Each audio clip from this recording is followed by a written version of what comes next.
అన్నీ నాకు అణిగిమణిగి ఉంటుంది, ఏంలే నాకు ఎగిరెగిరి పడుతుంది అంటారు కదా, అట్లనే గది గీనకు మస్తు సూట్ అవుతుందిలా. ఇప్పుడు గీనె పార్టీకే దిక్కు లేదు కానీ పక్కోళ్ళ మీద ఉద్దర మాటలు అయితే గట్టిగానే చెప్తాడు. ఎవరో అర్థమైంది కదా. మీరు అనుకునేదే కరెక్టుల్లా. చూడుర్రి ఈసారి ఏం గాలి మాటలు చెప్పిండో.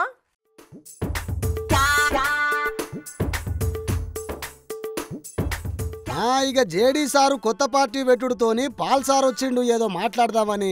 నమస్తే Paul sir, God bless you. It's a dark day. ఇది ఒక చీకటి రోజుగా నేను గుర్తిస్తున్నాను. ఎందుకు సారు, ఏమైంది? Why dark day?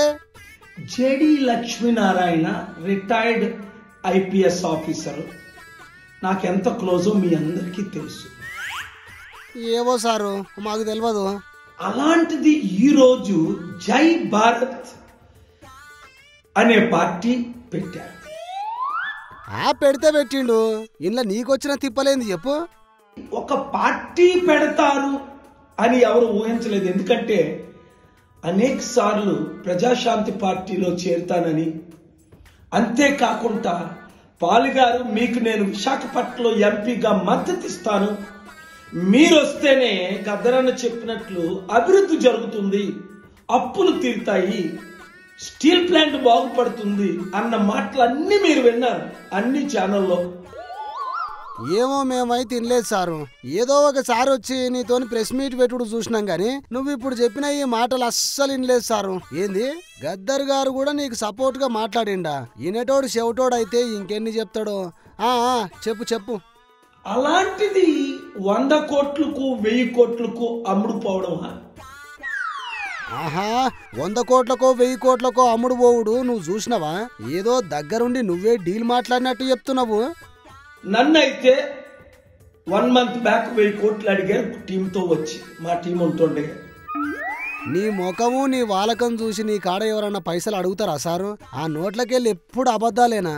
అప్పుడప్పుడన్నా జర నిజాలు మాట్లాడుర్రి.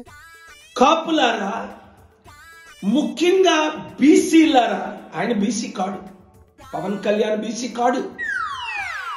మరి నువ్వు బీసీయా? ఎవరి దగ్గరికి పోతే వాళ్ళ గొడుగు పడతావు గాని. చెప్పురు సారు. మన బీసీలను ముఖ్యమంత్రి కాకుండా చేయడానికి ఈ 2 కుల కుటుంబ పార్టీ నాయకులు ఇలాంటి వాళ్ళని వాడుకుంటున్నాం. చాలా విచారం వేస్తుంది, బాధతో చెప్తున్నాను. నువ్వేం మాట్లాడుతున్నావో నీకన్నా సమజైతుందా సారు? సరే, బాధ అన్నావు కదా, నీ బాధ ఏందో చెప్పు. అనేక మంది ఐఏఎస్ ఐపీఎస్లు ప్రజాశాంతి పార్టీలో చేరారు, మీకు తెలుసు. అనేక మంది కాదు గాని ఒక్కరిని చూపెట్టు ఉత్తరకుమార, నువ్వు తోపు తురుము అని ఒప్పుకుంటా. ఒక ఇమేజ్ ఉన్న వ్యక్తులు అనుకున్నానే తప్ప ఈయన మాట ఎవడింటారులేండి. ఇక నీ మాటనే వింటారు, ఎవరి మాటలు వినరు జనాలు. మీరు మహా మేధావులు కదా. మరి పెద్ద లోక్సత్తా పార్టీ పెట్టిన జయప్రకాష్ నారాయణ గారే పార్టీ క్లోజ్ చేశారు, అనేక డబ్బులు ఖర్చు పెట్టి.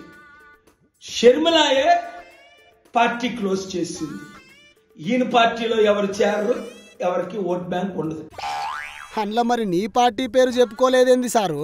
నీ ప్రజాశాంతి పార్టీ కూడా క్లోజ్ కదా. మొన్న తెలంగాణ ఎన్నికలలో అసలు పోటీ కూడా చేయలేదంటే క్లోజ్ అనే కదా అర్థం. కానీ మోసగాల్ని అబద్ధికుల్ని ఎత్తి చూపించడం మన బాధ్యత.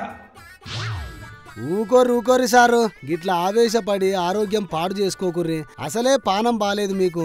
మొన్నటికి మొన్న మోడీ మీద పోటీ చేసి గెలుస్తా అంటివి, విశాఖల ఎంపీగా పోటీ చేసి గెలుస్తా అంటివి, ఆంధ్రప్రదేశ్ సీఎం నేనే అని అంటివి.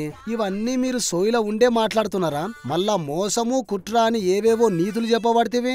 నేను గెలిస్తే 1000 కోట్లు ఇస్తా, ఆంధ్రని అమెరికా చేస్తా, తెలంగాణని థైలాండ్ చేస్తా అని గీ అడ్డమైన మాటలు ఆపుర్రి. గెలిచినాకనే ఎందుకు? మీ దగ్గర అంతగానం పైసలుంటే ఇప్పుడే ఇయ్యుర్రి, అప్పుడు గెలిపించుకుంటారు మిమ్మల్ని జనాలు. అనవసరంగా రాజకీయాలకు వచ్చినావు. సరే వచ్చినావు అనుకుందాం, ఎందుకు ఇట్లా పనికి మాలిన మాటలు మాట్లాడి అందరి ముంగట బదనామైతున్నావు? ఇగో పాల్ సారు, నీ వల్ల నయా పైసా కూడా లాభం లేదు అంటుర్రు ఆంధ్ర జనాలు.